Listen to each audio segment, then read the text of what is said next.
തൃശ്ശൂർ ജില്ലയിലെ ചാലക്കുടി കൃഷിയുടെ കാര്യത്തിൽ വളരെ വളരെ മുന്നിലാണ്. ചാലക്കുടിയിലെ ഒട്ടുമിക്ക ആളുകളും നല്ല കൃഷിക്കാരാണ്. ചാലക്കുടിക്ക് സമീപമുള്ള അണ്ണല്ലൂർ എന്ന പ്രദേശത്ത് താമസിക്കുന്ന ശ്രീ ടി.ഒ. വർഗീസിൻ്റെ കൃഷിയിടത്തിലാണ് ഇന്ന് നാം ഇവിടെ നിൽക്കുന്നത്. വർഗീസിനെ നമുക്ക് ആദ്യമായിട്ട് ഒന്ന് പരിചയപ്പെടാം. നമസ്കാരം വർഗീസ്. വർഗീസ് എത്ര കാലമായി കൃഷിയൊക്കെ ചെയ്തു? പാരമ്പര്യമായിട്ട് ഒക്കെ ചെയ്യുന്ന കൃഷിയാണ് അല്ലേ? അതെ. ഇവിടെ വന്ന് ഈ കൃഷിയൊക്കെ കണ്ടപ്പോഴേ ഈ സാധനം ഇതിനെന്താ പറയാ? മധുരച്ചേമ്പ്. മധുരച്ചേമ്പ്. ഇത് അമ്മച്ചിയുടെ ഒരു സ്പെഷ്യലാ അല്ലേ? അമ്മച്ചി ഒന്ന് വിളിച്ചേ. കരുവാളൊക്കെ കയ്യിൽ നിന്നാട്ടെ. വാ വാ വാ വാ വാ. അമ്മച്ചി, ഞങ്ങളെ 14 കൊല്ലമായി ഈ ഭൂമിഗീതം പരിപാടി ചെയ്യുന്നു. ഇതുവരെ ആരും ഈ മധുരച്ചേമ്പ് കൃഷി ചെയ്ത് കണ്ടില്ല. പഴയ കാലം വരെ ചെയ്യാറുണ്ട്. കഴിഞ്ഞ കൊല്ലം വരെ പറിച്ചു കൊടുത്തു. പിന്നെ തൃശ്ശൂരിൽ നിന്ന് ആൾക്കാർ വന്നു. പക്ഷെ ഇവിടെ ഉണ്ടായില്ല കഴിഞ്ഞു. അത് ശരി. ഓ, തൃശ്ശൂരിലൊക്കെ ആളുകൾ അന്വേഷിച്ച് വരുന്നുണ്ട്. അത് നടന്ന് ചേമ്പ് നടണ പോലെ കുഴിയെടുത്ത് എനിക്ക് വളർത്തിട്ട് ഒരു വിത്തുകൾ, ഇതിന്റെ വിത്തുകൾ എന്നിട്ട് മുളച്ച് വന്നു കഴിയുമ്പോൾ ചേമ്പിൽ ഇടുന്ന പോലെ അല്ലേ? ചേമ്പിനെ വളങ്ങളൊക്കെ ഇട്ട് ചാണകമൊക്കെ ഇട്ട് മണ്ണിട്ട് നിർത്തും. പിന്നെ മുളച്ച് തന്നെ കഴിയുമ്പോൾ പിന്നെ ഒരു വളം കൂടി ഇട്ട്. ആ, ഇതിൽ പൂവുണ്ടാവോ? പൂവുണ്ട്. ആ ആ.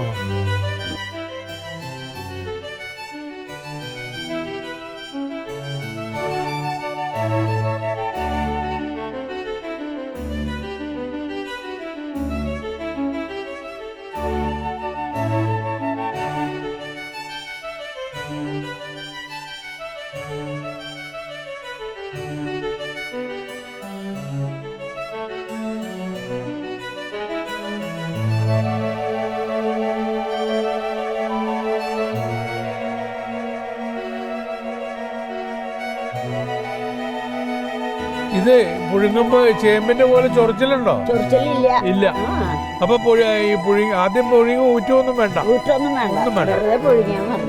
പുഴുങ്ങ ചെയ്യാൻ കൂട്ടാൻ കറി വെക്കുകയൊക്കെ ചെയ്യാം. മധുരാവുമ്പോഴേ ധനുമാസം വരുമ്പോ ഇത് ഒന്നും കൂടി മൂക്കും. വെള്ളം വലിയും. മഴയല്ലേ? അപ്പൊ ഇത് കുഞ്ഞിട്ട് തൊണ്ട് ഇങ്ങനെ കളഞ്ഞു. അപ്പൊ ഇതിന് മധുരം ഉണ്ടോ?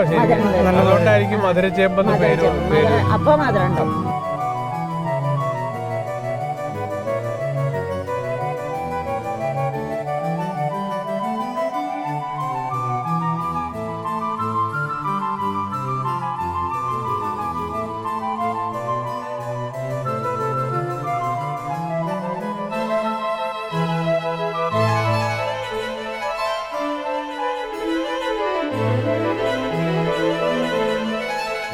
മധുരച്ചേമ്പാണ് നമ്മളിപ്പോൾ ഷൂട്ട് ചെയ്തത്.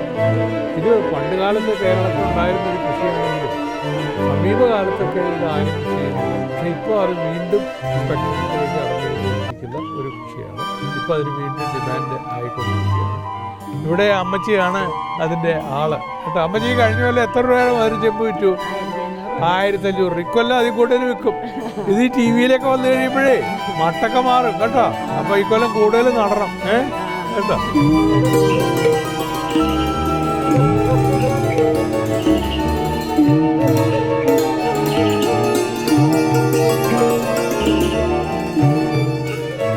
ഈ വാഴ എന്ത് വാഴയാണിത്? റോബസ്റ്റ്. അതിന്റെ അപ്പുറത്തേക്കിടെ അതായത് അത് പൂജകദളി എന്ന് പറയും. പൂജകദളി വാഴയുടെ വെളുത്ത കനം കുറഞ്ഞു. അത് ഞാൻ വടകര അപ്പുറം പോയിട്ട് ഒരു സ്ഥലത്ത് നിന്ന് മേടിച്ചിട്ടുണ്ടെന്നാണ്. അവിടെ അവർ 20 രൂപ വെച്ച് കണ്ണിന് മേടിച്ചു. പക്ഷെ ഇവിടെ വന്നിട്ട് പകുതിയോളം കണ്ണിലധികം നശിച്ചു പോയി.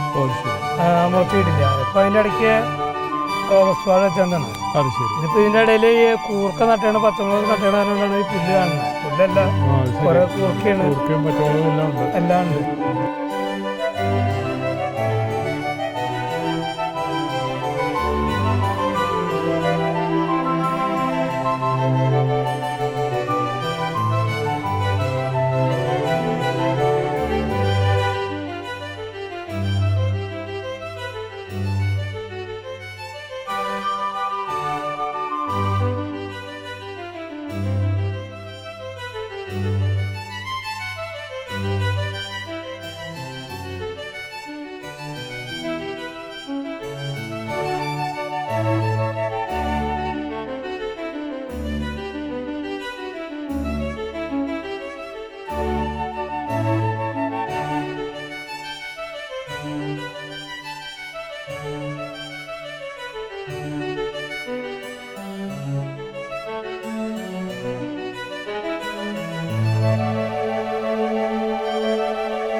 പൂജകഥയിൽ ഇത്ര അധികം നട്ടത് എവിടെ ചിലവാകും? പൂജകളിൽ ഇപ്പോൾ ഈ കോടാലി വെച്ചിട്ട് ഈ ഗുരുവായൂർക്ക് നിവേദ്യം അങ്ങനെ എന്തോ ഉണ്ടാക്കാനായിട്ട് ഈ അമ്പലത്തിലേക്ക് കൊണ്ടുപോകുന്നുണ്ട്. അപ്പൊ അവര് ഒരു കായ്ക്ക് 2 രൂപ 50 പൈസ 2 രൂപ തൊഴിൽ ഇവിടെ വന്ന് എടുക്കും, ആ എണ്ണത്തിന് എടുക്കും. അല്ലെങ്കിൽ അന്നത്തെ നിലവാരം വെച്ച് മറ്റുള്ള രീതിയിലാണ് 2 രൂപ വെച്ച് അവർ എടുക്കാം, കണ്ണ് തിരിച്ചു കൊടുക്കുന്നൊക്കെയാണ് അന്ന് മുന്നേ പറഞ്ഞിരുന്നത്. അപ്പൊ അത് എടുക്കില്ലെന്നൊന്നും നമുക്കറിയില്ല. നമ്മൾ ചെയ്യുന്ന കൃഷികളൊക്കെ അത് സ്ഥിരം ഡിമാൻഡുള്ള സാധനമാണ്. ഓഗസ്റ്റേക്ക് ഇപ്പൊ ഇതിനിടയ്ക്ക് 7 രൂപയായിരുന്നു. നമുക്ക് അവിടെ തോട്ടത്തിലുണ്ട് ഓഗസ്റ്റ് കാണാനുണ്ട്. അപ്പൊ ഏകദേശം 10 രൂപ കിട്ടും. 10 രൂപ 12 രൂപ ഇപ്പൊ 12 15 രൂപ വരെ കിട്ടുന്നുണ്ട്. നല്ല കാര്യം. അല്ലെങ്കിൽ 5 രൂപ 60 രൂപ. എങ്ങനെ ഈ വാഴയ്ക്ക് എങ്ങനെ നടീൽ രീതി എന്ന് പറഞ്ഞു? നടീൽ രീതി ഇപ്പോൾ പാടത്താകുമ്പോൾ ഞങ്ങള് ഇതിന്റെ കണ്ടത്തിന്റെ ആ ലെവലിൽ വെക്കും.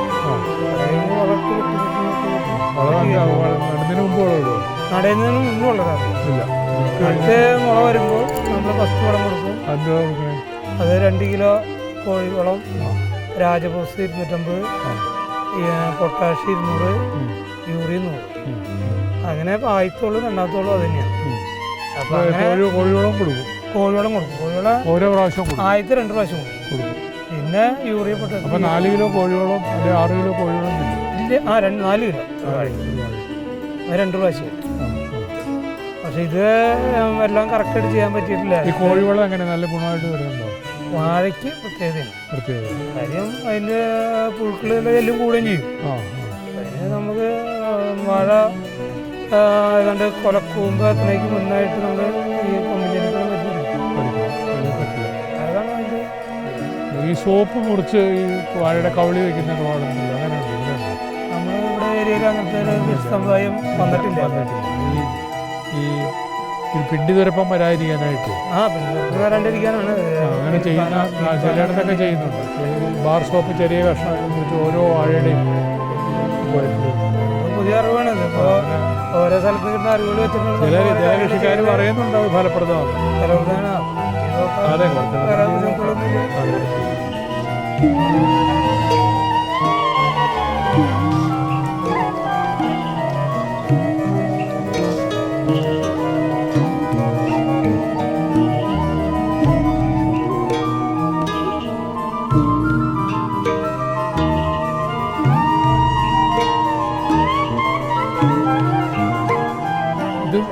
കഞ്ഞിക്കുഴിപ്പയറെന്ന് പറയുന്ന ഇനമാണോ?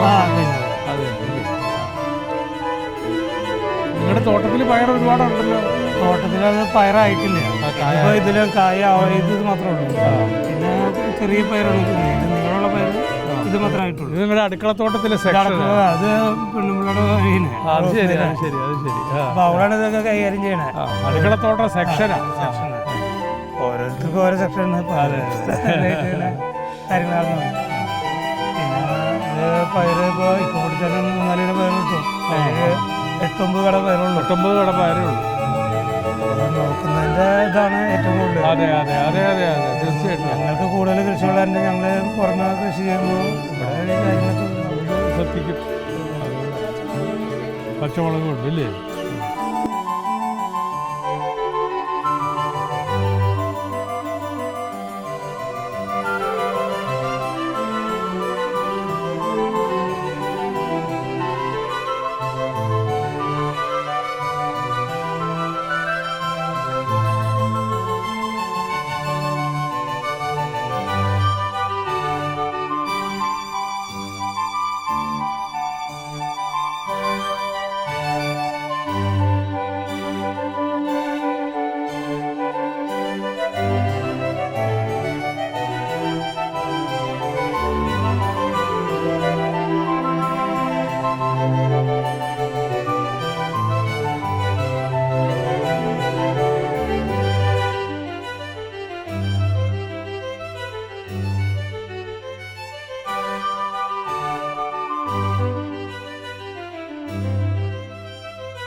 ഇനി ഇതുപോലത്തെ വേറെ സാധനങ്ങൾ വല്ലതും ഉണ്ടോ ഇവിടെ? പ്രേഷൻ ഫ്രൂട്ട് സാധനമുണ്ട്. അത് പഴയ കാലത്തൊന്നും ഇതിന് വലിയ മാർക്കറ്റ് അല്ലെങ്കിൽ നോട്ടമൊന്നും ഉണ്ടായിരുന്നില്ല. അത് ശരി. കടയിൽ 10 രൂപയ്ക്കൊക്കെ ഒരെണ്ണത്തിന് ഒരു കായ്ക്ക് 10 രൂപ കിട്ടും. 10 രൂപയ്ക്ക് വിൽക്കുന്നുണ്ട് ഇവിടെയൊക്കെ ഈ കടയിൽ. ശരി. ഒരു പാഷൻ ഫ്രൂട്ടിന്റെ കായന് 10 രൂപയ്ക്ക് 10 രൂപയ്ക്ക് വിൽക്കുന്നുണ്ട്. അത് ശരി. അതുകൂടി ഉണ്ട് കുറച്ച്. അതിന്റെ സീസൺ കഴിഞ്ഞു. മോളെ ഒന്ന് കാണിച്ചു തന്നെ.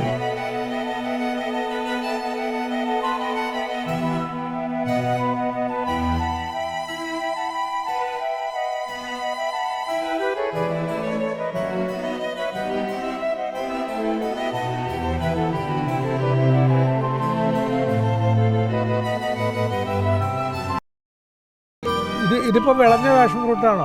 ഇല്ല, വിളഞ്ഞിട്ടില്ല. കുറച്ചും കൂടി ദിവസം കഴിയുമ്പോഴേക്കും ഇത് ശരിയാവും. പിന്നെ ഇത് ഇവിടുത്തെ കുട്ടികൾക്കൊക്കെ ഭയങ്കര ഇഷ്ടമുള്ള സാധനമാണ്. ഇവിടെ അധികം ഇതിന് പ്രചാരണമുണ്ട്. കാരണം ഇത് കുട്ടികളെ ഏറ്റവും കൂടുതൽ കഴിക്കും. ഇതിൻ്റെ നല്ല രസമുള്ള സാധനമാണ്. പിന്നെ ഞങ്ങൾ കുറച്ച് നാളായിട്ടുള്ളൂ ഇത് ഔഷധ ഗുണങ്ങളുള്ള സാധനമാണെന്ന് അറിഞ്ഞിട്ട്. ഇത് മിക്സിയിലിട്ട് അടിച്ച് ജ്യൂസ് പോലെ കുടിക്കുകയാണെന്നുണ്ടെങ്കിൽ അത് ക്യാൻസർ പോലത്തെ വലിയ രോഗങ്ങൾക്കൊക്കെ നല്ലതാണെന്ന് പറഞ്ഞു കേൾക്കുന്നുണ്ട്. ഇപ്പോൾ ഡോക്ടർമാരുടെ പ്രോഗ്രാമില്ലേ, ആരോഗ്യ പ്രോഗ്രാംസ്, അതിലൊക്കെ പറയുന്നുണ്ട് ഇത് വലിയ കൂടിയ സാധനമാണ്, നല്ലതാണ്.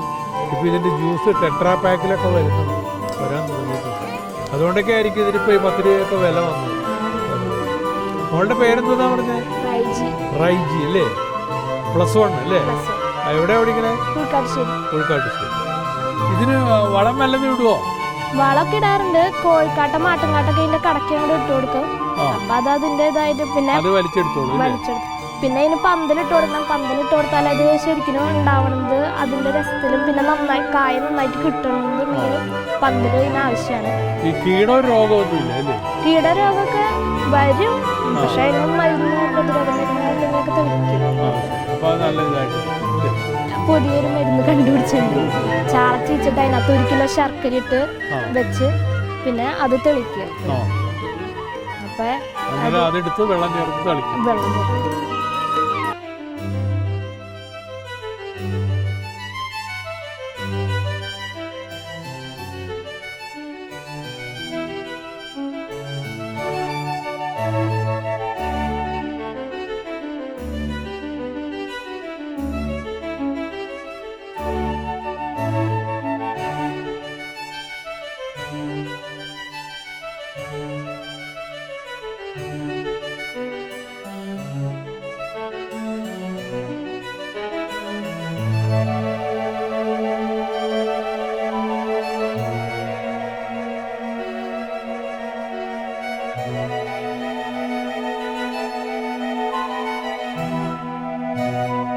ഇത് കുക്കുംബറാണോ വെള്ളരിയാണോ?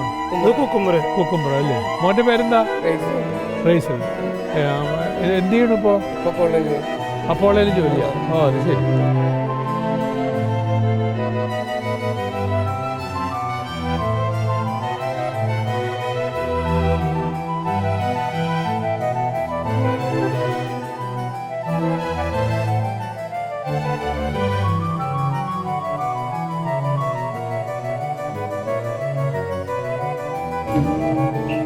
ഇപ്പൊ കായായി വരുന്നേ ഉള്ളൂ അല്ലേ?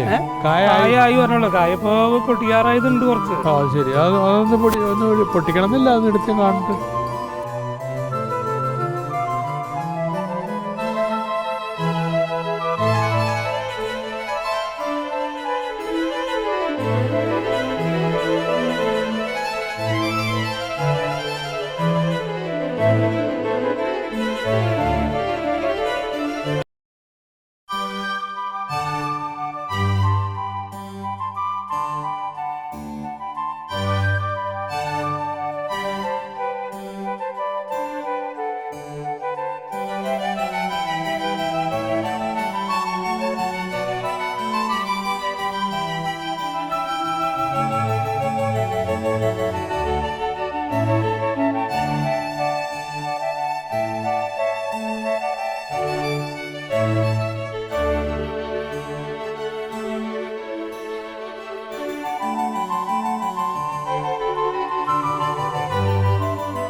ഞങ്ങൾ ഇതിൻ്റെ കുരു മേടിച്ചാണ്. ഇതിൻ്റെ ഈ സാധാരണ വെള്ളരിക്ക് അല്ല കുക്കുമ്പറിന് 20 രൂപ ഈ കുക്കുമ്പറിന് കുരു കിട്ടും. അതിൽ വിലയിൽ വ്യത്യാസമുണ്ട്. അതിൻ്റെ കുരു മേടിച്ചതാ? ഇതിൻ്റെ കുരു മേടിച്ചാണ്. ഒരു 100 ഗ്രാം മേടിച്ചാണ്. അല്ല 50 ഗ്രാമിന് 500 രൂപ. കുരുവിന് ഭയങ്കര വിലയാണ്. ഉണ്ടാക്കി സാധനം മാർക്കറ്റിൽ എത്തുമ്പോഴാണ് നമുക്ക് വില കിട്ടാത്തുള്ളൂ. വെള്ളരി കഴിഞ്ഞതിൻ്റെ മൊത്തം ഒരു 10 ടൺ വെള്ളരിക്കാണ് ഞങ്ങൾ നശിച്ചു പോയി. ഒരു ലോഡ് വെള്ളരിക്ക തൃശ്ശൂർ കയറ്റിയിട്ട് ചിലവ് കഴിച്ച് 1500 രൂപയാണ് ആകെ കിട്ടിയത്. അപ്പോൾ അതുകൊണ്ട് തന്നെ ഇപ്പോൾ പൊട്ടിക്കാണ്ടായി. വിഷമായിട്ട് കുറച്ച് കാശ് കിട്ടി. വിഷമായിട്ട് ആദ്യത്തെ ഒരു പൊട്ടിക്കലിന് 2 പൊട്ടിക്കലിന് ഏകദേശം ഒരു 80,000-85,000 രൂപ കിട്ടി 2 പൊട്ടിക്കലിന്. ഇപ്രാവശ്യം പിന്നെ സാധനത്തിന് 2000 രൂപയ്ക്കാണ് അവിടെ കൊണ്ടുപോയിട്ട് കൊടുത്തത് തൃശ്ശൂർ. അതിൻ്റെ മാർക്കറ്റ് കാശും വണ്ടി കാശും മറ്റു ചെലവുകൾ കഴിഞ്ഞ് വരുമ്പോൾ നമുക്കൊന്നും കയ്യിലേക്ക് കൊടുക്കായപ്പോഴേ വെള്ളരിക്ക് ഡിമാൻഡില്ല. വിഷു കഴിഞ്ഞിട്ടാണ് നമുക്ക് അത്ര അടിപറ്റി. വിഷുവിന് ഒരു 13 രൂപയൊക്കെ ആയിട്ട് പോയി. ഒരു 10 രൂപ 8 രൂപ വില കിട്ടിയാൽ മതി വെള്ളരിക്ക് നമുക്ക് പിടിച്ചെടുക്കാൻ പറ്റും. 8 രൂപയിൽ താഴെ വന്നു കഴിഞ്ഞാൽ നമുക്ക് നഷ്ടമായിട്ട് വരും. അതായത് നമുക്ക് പഴയ കാലത്ത് കൂലിച്ചെലവില്ല. കൂലിച്ചെലവ് വലിയ കൂലിച്ചെലവായി. ഈ വെള്ളരിക്ക് എന്തെന്നാ വളം ഇടണം? വെള്ളരിക്ക് ഞങ്ങൾക്ക് ഏകദേശം വളങ്ങളൊക്കെ ഇതിലിപ്പോൾ ചാണപ്പൊടി, പിന്നെ കോഴിവളമാണ്. തമിഴ്നാട്ടിൽ ഞങ്ങൾ കോഴിവളം ഇറക്കണം. പിന്നെ ചാണപ്പൊടി, ആട്ടുകാട്ട് സാധനങ്ങളൊക്കെ മറ്റുള്ള വളത്തിന്. ഈ തമിഴ്നാട്ടിൽ നിന്ന് കോഴിവളം ഇറക്കുമ്പോഴേ ചാക്കിന് എത്ര രൂപയാവും? ചാക്കിന് ഞങ്ങൾക്ക് വരുമ്പോൾ ഒരു 78 രൂപ റേറ്റ് വരുന്നത്. ചില്ലറ നമ്മൾ അല്ലാണ്ട് മേടിക്കുമ്പോൾ 90 രൂപയ്ക്ക് കൊടുക്കുന്നുണ്ട്.